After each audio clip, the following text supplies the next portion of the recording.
Good morning, everyone, and welcome to an audience with Capability Lost, the infamous what if naval architect, famous for various stately naval craft such as the Kanga class micro corvette and the Sea Squirrel fast attack craft.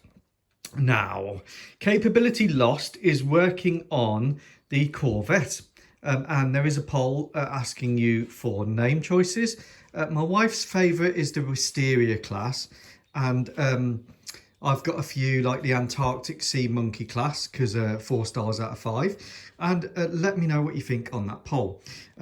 Also, Capability Lost is somewhat confused because every time that the boats get bigger, Capability Lost is asked to add more capability, because why would you be building a bigger boat with the same capability? So this one is going to be a more capable vessel.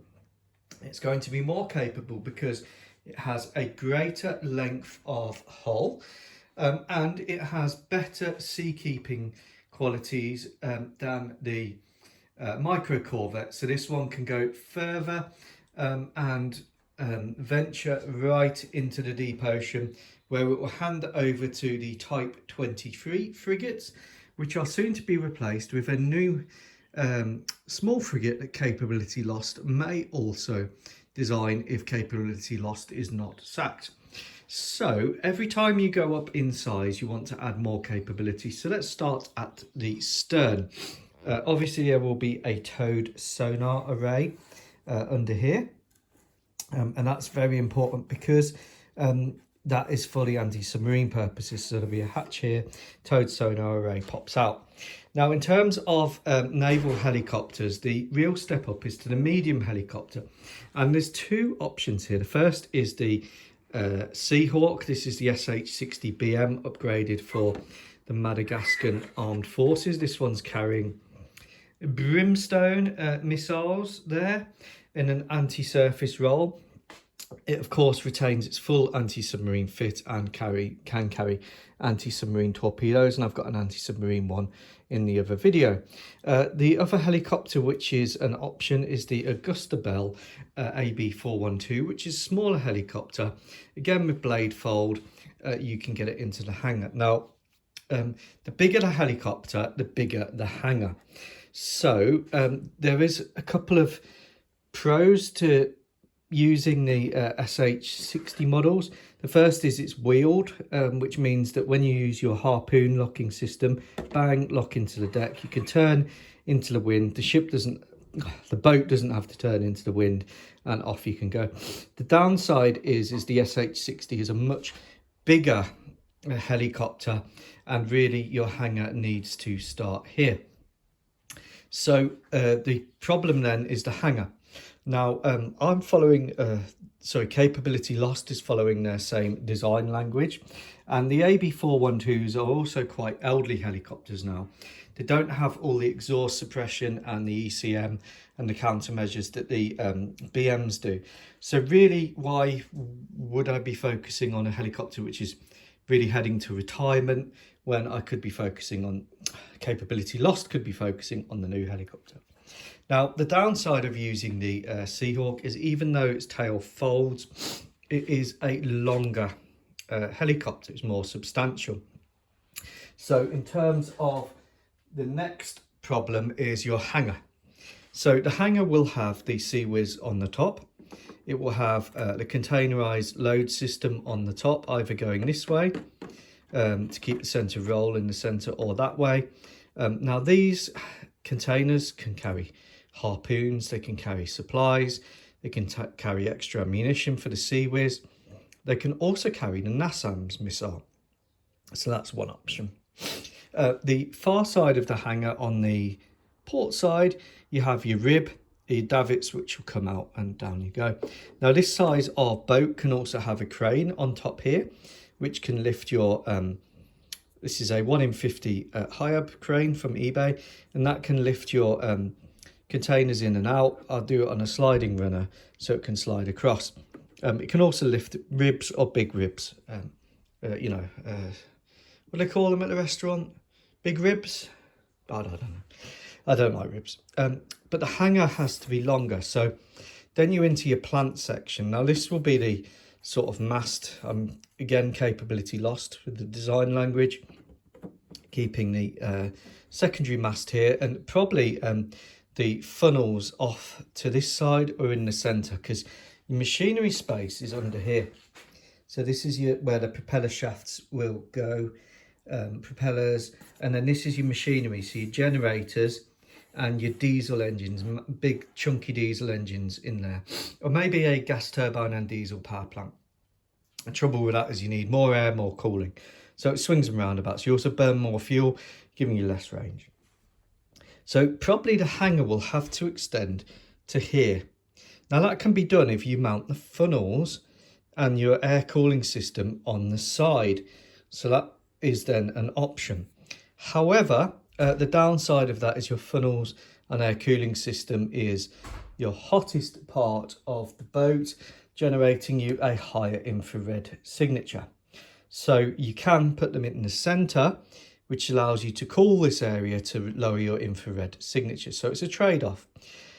The good thing of having them on the side here is that your hanger can stretch from the end of the weapons module all the way back to here, which is a substantial hanger. So it's a trade-off there. I'll probably go for a hanger that ends here, allowing you to accommodate the Seahawk with its tail folded. The Seahawk's great because it's automatic blade fold, and tuck that in quite nicely. You've still got room for your rib there. You've got room for various bits and bobs over this side of the hanger. You have to imagine that this will be up there in the air.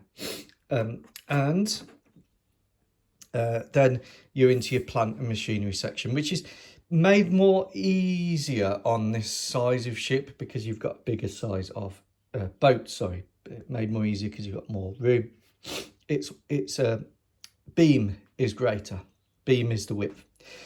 So we come on to the weapons module. Now I like the way that I've mounted the Exocets and the Nominator 2s on the Micro Corvette. I think it's quite effective space-wise.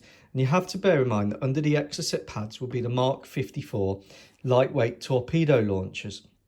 And these will be up in the air like that. Now, the downside of this way of doing stuff is it only gives you short range surface-to-air missiles here, whereas actually as you get bigger you might want to put medium range missiles.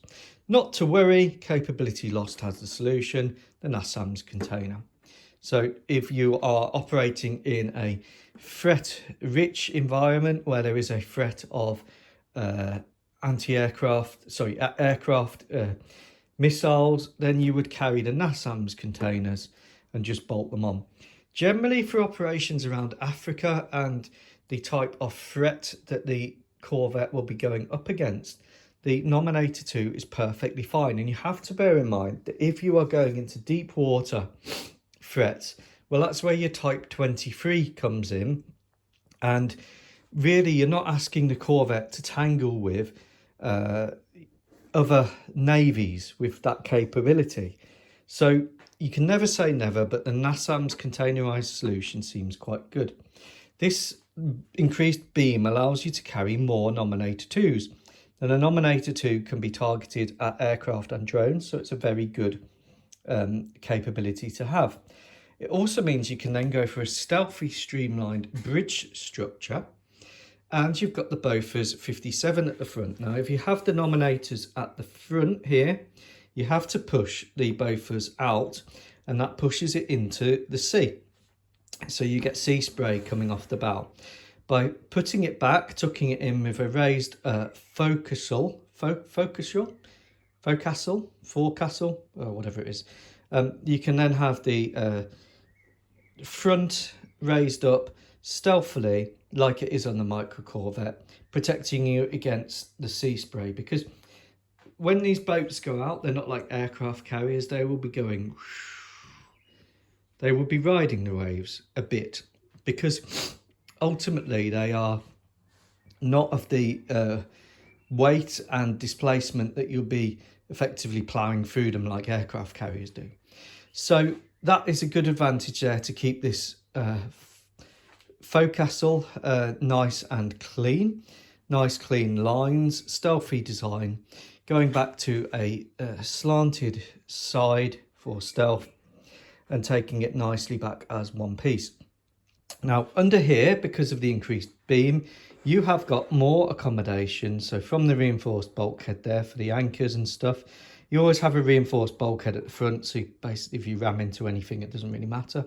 And these boats are not like armoured boats.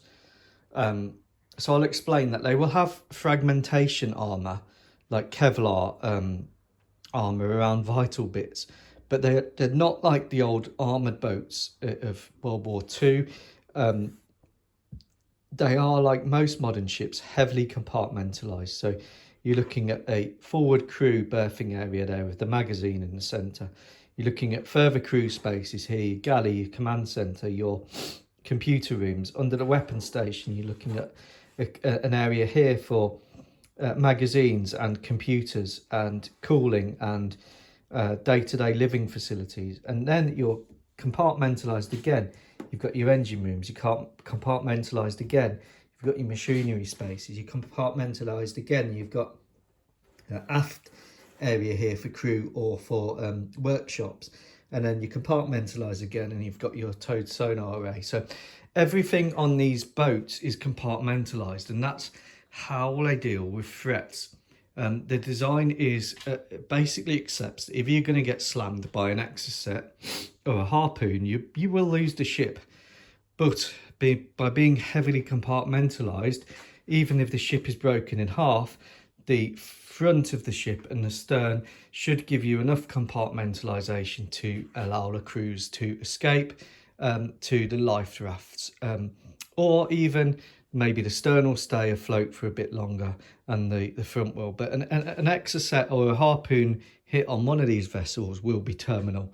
And you just have to look at the Falklands to see how that happened, unfortunately, on the Coventry and the Sheffield. The good thing about compartmentalisation is if you're in a USS Cole situation, it gives you the option to do your damage control. And coming on to the Cole, the main threat that modern navies are facing is asymmetric. So really what I want to do is to put some 30mm remote weapon stations on the side here, one here, remote weapon stations. And then I come on to the last bit, which is protection against missiles and small boats. Now the Seawiz is fantastic at protecting against missiles and incoming threats, but it only has a 1 mile kill radius. And if it's not successful, you will get hit. Now, I have contemplated tasking Capability Brown to put an extra Seawiz on the top here. And that's something that Capability Lost, sorry, not Capability Brown. Capability Brown is, of course, the National Trust landscape designer from the olden days. But Capability Lost is considering putting a Seawiz on here. However, the Bofors 57mm has 3P programmable ammunition, radar controlled. I don't know why this model doesn't have the radar, but it's above the barrel. And basically, the Bofors can take on missiles, detonates programmable ammunition above the missile, sending a shower of shrapnel, tungsten shrapnel down. So allowing the Bofors a good firing arc here, much better than the micro Corvette, actually in a way means that you don't need the Seawiz. However, having 2 Seawizes does give you extra protection. The downside is it's like a radar beacon because of its shape, whereas the Mark III Bofors 57 is streamlined. So Capability Lost will have to make a decision on that. The other point is as well is, do you want weight so high up? But we'll see what happens. Let me know what you think. I welcome your feedback as always. Take care.